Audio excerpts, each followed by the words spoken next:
Ayan, natapos na yung exam kanina ng para sa March 17, 2024.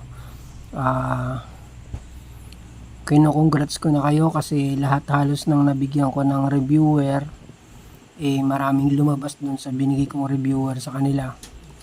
So, sa mga wala pa pong reviewer para sa September 2024, meron po akong soft copy. Bibigay ko po sa inyo, libre, walang bayad. So, sa mga hindi pa po nakakapanood ng ibang video ko, panoorin nyo po. Kasi po marami pong lumabas doon kanina, March 17, 2024. Halos ganun po yung lumabas kanina. Sa mga nakapanood naman na ng video ko, sabihin nyo po kung mali o tama itong sinasabi ko. Kasi kanina po, yung may lumabas na find the slope. Yan.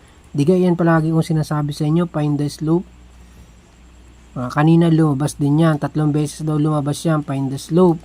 Siyempre, aralin mo yan. Yung mga magtitake sa September 2024, yung magtitake sa September, aralin nyo po yan, find the slope. Di, ibig sabihin, kung maaaral nyo na, ang formula nun, at kung paano kunin yun, meron na kayo kagad kayo na 3 points or 5 points kung 5 piraso yun. Basta yung find the slope na yan, hindi yan wala. Nung unang exam ko na March 2023, meron yan, find the slope. Nung September 2023, inaral ko yan. September 2023, inaral ko yan, lumabas ulit yan. At sa wakas, kanina, katatapos lang ng exam na mga nag-take March 17, 2024, lumabas na naman po ang find the slope. So, anong ibig sabihin po niyan? Diyan lang po naglalaro ang exam ni PRC. So, kung ako sa inyo, yung magte-take ng September, aralin nyo na po yan. Nasa Google naman po kung paano sagutan ng slope. Meron din akong video niyan kung paano isolve yan. Para hindi na tayo masyadong humaba. Panoorin nyo na lang yung ibang video ko, nandun po lahat, kompleto rekado na po yan. Kanina po tuwang-tuwa ako kasi isa sa mga nabigyan ko ng reviewer, minessage ako, piniem ako na maraming lumabas doon sa soft copy na binigay ko. So kung ikaw ay math major at mag-exam sa ngayong September, pwede mong panoorin lahat ng video ko at bibigyan rin kita ng libreng soft copy na ginamit ko nung nag-exam ako.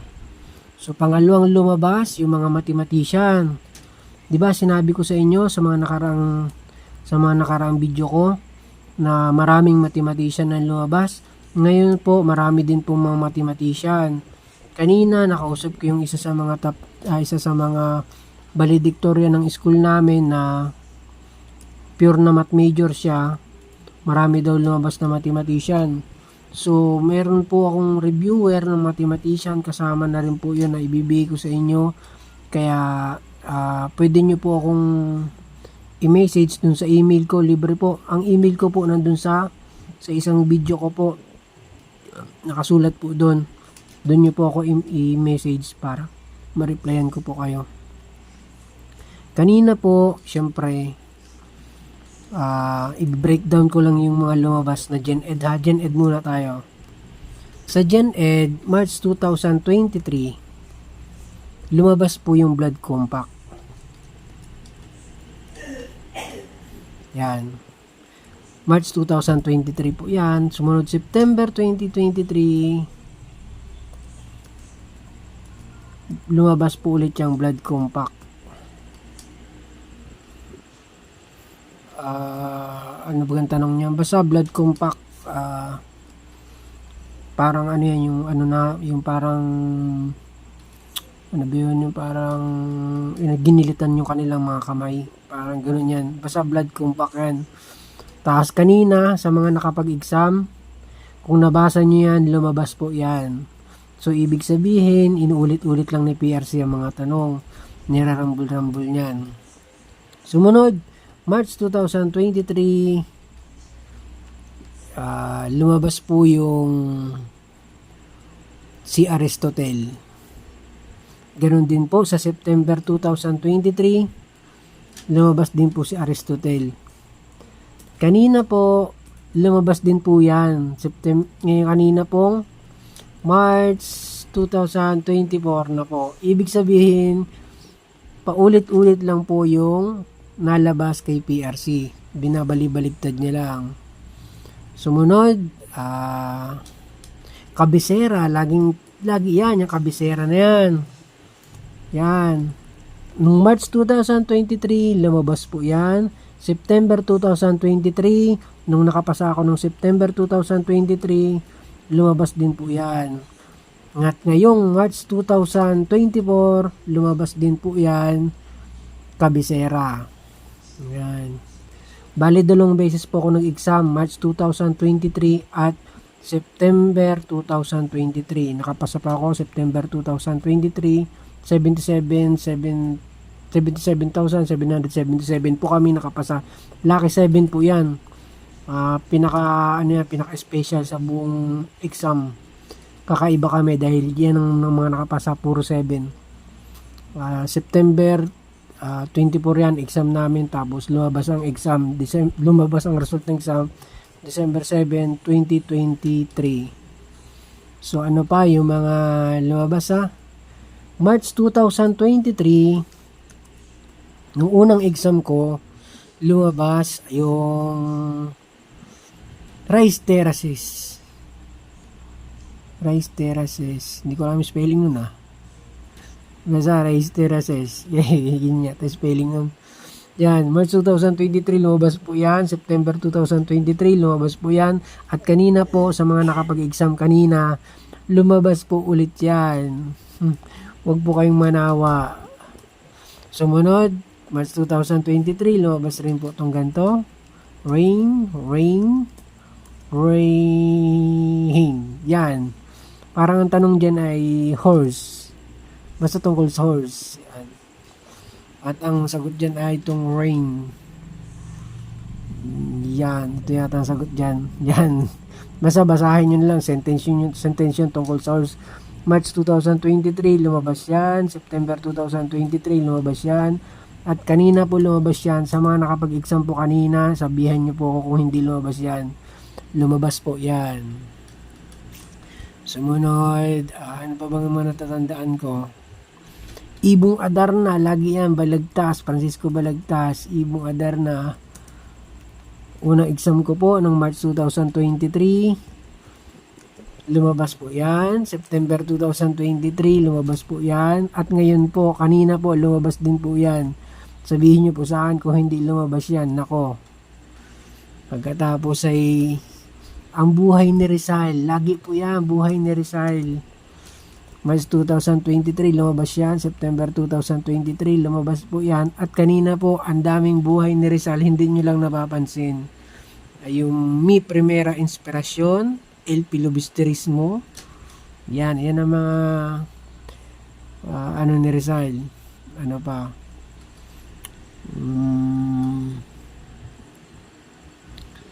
Ano ba baga mga lobas kay Rizal? Marami kasing kwento sa akin kanina yung isang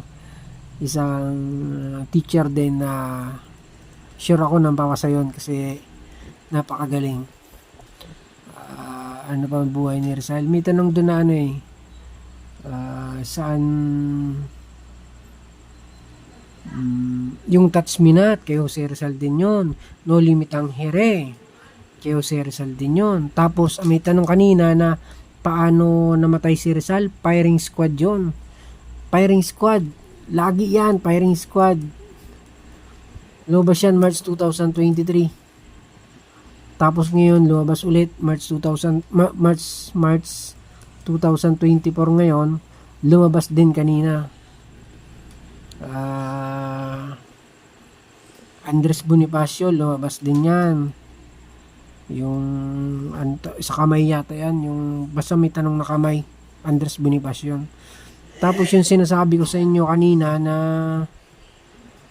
yung sinasabi ko sa video ko, may sinabi ako sa inyo mechanical energy. Panoorin yung ibang video ko, may sinabi ako mechanical energy. Lumabas din kanina. Tapos yung Germany, Yung may sinulat kasi si Rizal, ang tanong doon ay saan sinulat ni Rizal yon? Nakalimutan ko kung ano yung sinulat ni Rizal eh. Basta Germany ang sagot. Ito naman ay ngayon lang lumabas yan, yung tanong na yan, yung Germany. Tapos sa math natin, simplify. Diga, sinabi ko sa inyo, simplify. Aralin nyo simplify. Sobrang dami kaninang simplify na. Oh.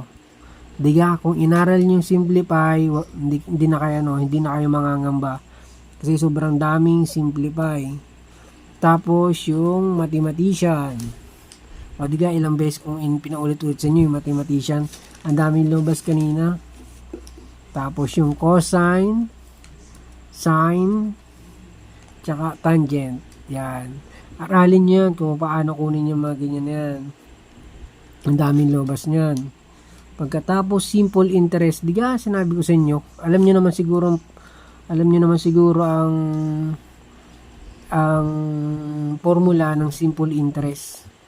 Daming example niyan sa YouTube at sa Google. Search nyo lang yan. Lagi yan. Hindi nawawala yan sa exam. Simple interest. Yung mga tinuturo ko dito, mga kumbaga ay ang tawag sa mga exam na ganun. Pointers to review. So, meron kayong susundin.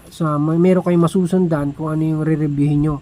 Hindi katulad ko na nung unang exam ko, hindi ko alam kung saan ako magsisimula ng pagre-review. Sumunod, alam mo yung mga matrix? Hindi ko pala nasabi to sa inyo. Pero sa reviewer ko na ibibigay, meron to eh.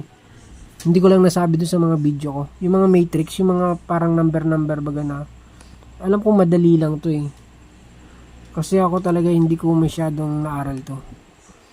Kasi sa totoo lang po sa mga bago pa lang, ako po isang unit earner, computer science lang po. 2 beses pa ako nag-exam. Unang exam bagsak, pero ang ginawa ko, tinandaan ko lahat ng mga topic na lumabas at yun lang po ang nireview ko. Tsaka yung bibigay ko sa inyong reviewer, yun na po ang lumalabas sa exam. Katulad dito ngayon, kanina, nakausap ko yung nag-exam kanina, natigad dun sa school ng malapit sa amin. Yan nga lumabas, yung mga matrix na yan, simple interest, determinant, kung alam niyo yung determinant. Tapos marami ang simplify. Yan, aralin yan. Pwede rin yan sa calculator technique, mas mabilis na sa calculator technique eh. Sa susunod magagawa ko ng video na puro calculator technique lang. Isabihin ko lang muna ngayon lahat ng mga lumabas baka kasi makalimutan ko. Ito'y binabase-base ko lang sa mga naranasan ko at saka sa mga nag-exam kanina. So, dati merong derivatives. Hindi na wala yung derivatives, talagang meron yan, derivatives. Tsaka integral, yung mga ganyan. Di ba napanood nyo naman yung ibang video ko? Sinabi ko naman yan, tsaka sinabi ko yan kung paano aralin, kung paano sagutan. Nandiyan yan, kanina lumabas din yan. So, anong ibig sabihin nun? March 2023, lumabas yan. Aralin yan. September 2023, lumabas din yan yung mga derivatives niyan. At kanina po, lumabas po yung mga derivatives niyan. Sobrang daming derivatives to kanina at saka integral yan. Yung parang ganito yun eh.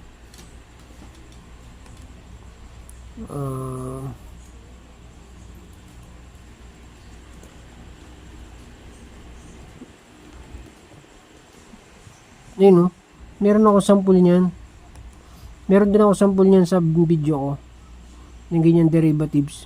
Marami din kayo makikita naman sa Google kung paano i-solve yan. Yun o. How to solve.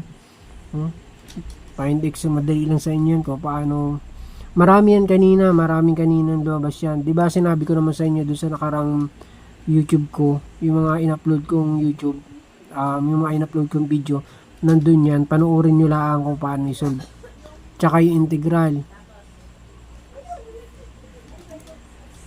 Yan, yung may ganyang letter S. Tatandaan nyo yan, may ginawa akong video nyan eh. Yung ganyan. Hindi na kayo maliligaw. Yan, dyan lang naglalaro talagang, dyan lang naglalaro ang ating math major. Huwag nyo na masyadong pagkahirapan pa yung inyong sarili. Ano pa baga, so mga magte-take ng September 2023, nako, i-share nyo naman to sa mga kasamahan nyo para mabigyan nyo rin sila ng mga blessings. Ito mga sinasabi ko sa inyo, ito yung mga collection ko na mga lumabas at posibleng lumabas ulit. So ito yung mga topic na dapat nyong aralin para hindi na po kayo naliligaw. So ako kasi isa po akong unit earner, tapos ay self-review lang, 2 beses nag-exam. Mahina po ako sa math, inaamin ko po, mahina ako sa math, pero nakapasa po ako. Yung mga kasabayan ko pong math major talaga, hindi pa po nakapasa hanggang ngayon. Bakit? Sa tingin ko kasi marami silang mga nire-review, malawak yung nire-review nila, hindi nila pinupunterya talaga yung mismong mga topic. Pero kung tutusin, mas magagaling sila kaysa sa akin. Sobrang gagaling, mas lalo yung kasabayan ko. May valedictorian doon, may salutatorian doon. Nalungkot nga ako nung hindi sila nakapasa eh. Ngayon, sigurado pasado na yun sila. So, kung maghingi din kayo ng Gen Ed na reviewer, meron din ako, pero ang Gen Ed kasi paiba-iba yan eh. Katulad ngayon, nadagdagan yung kay Freddy Aguilar. Yan. Wala naman Freddy Aguilar yan. Ang sagot dyan, Corazon de Jesus. Yan, dumagdag yan kanina. Wala naman ganyan dati sa Gen Ed. Tsaka sa Gen Ed ngayon, lamang tayo kasi halos sa Gen Ed, puro simplify, tsaka puro sa math. So, medyo mas marami sa ating nalabas. Hindi katulad sa ibang konti. So, yung mga walang reviewer dyan na soft copy, nandyan yung email address ko sa unang video ko. Sa mga video ko nandyan, dun nyo ako i-message, re-replyin ko kayo.